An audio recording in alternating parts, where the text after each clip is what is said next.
Wenn das Leben still wird, über den Umgang mit Einsamkeit. Manchmal wird das Leben still. Nicht plötzlich, nicht mit einem Knall, sondern schleichend, leise, fast unmerklich. Ein Gespräch weniger, ein Besuch, der nicht mehr stattfindet. Ein Abend, an dem niemand anruft.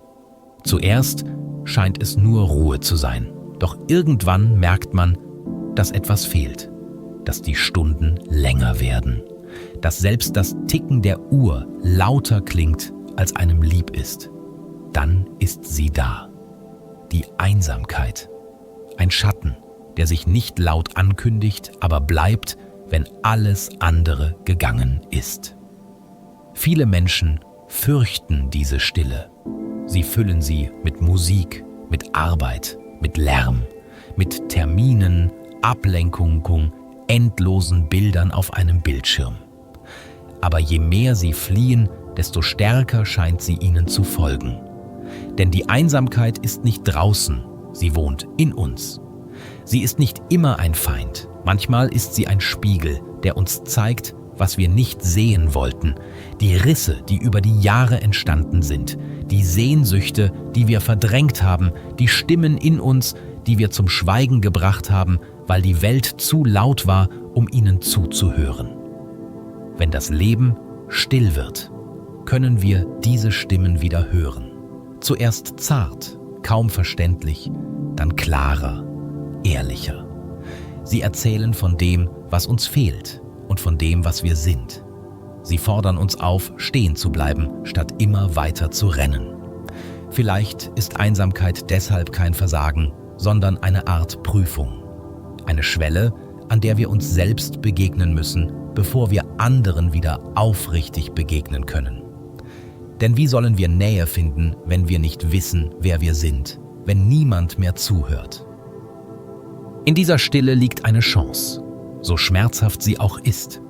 Eine Chance, sich selbst zu verstehen, sich zu verzeihen, sich vielleicht sogar wieder zu mögen. Es braucht Mut, still zu werden. Denn in der Stille gibt es keine Flucht. Nur uns selbst. Doch wer bleibt, wer aushält, wer sich dieser Leere stellt, wird eines Tages spüren, dass sie gar nicht leer ist. Dass sie etwas birgt. Etwas Zartes, Kostbares, das nur dort wächst, wo der Lärm versiegt ist. Frieden. Wenn wir still werden, beginnen wir die kleinen Dinge wieder zu sehen. Das Licht, das morgens durch die Vorhänge fällt, den Geruch von Regen auf Stein, das Rascheln der Bäume, den fernen Klang einer Stimme, die vielleicht wiederkommt.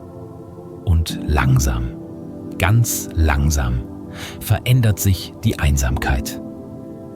Sie wird weicher, sie hört auf zu drücken, sie verwandelt sich in eine stille Begleiterin, die uns lehrt, mit uns selbst auszukommen.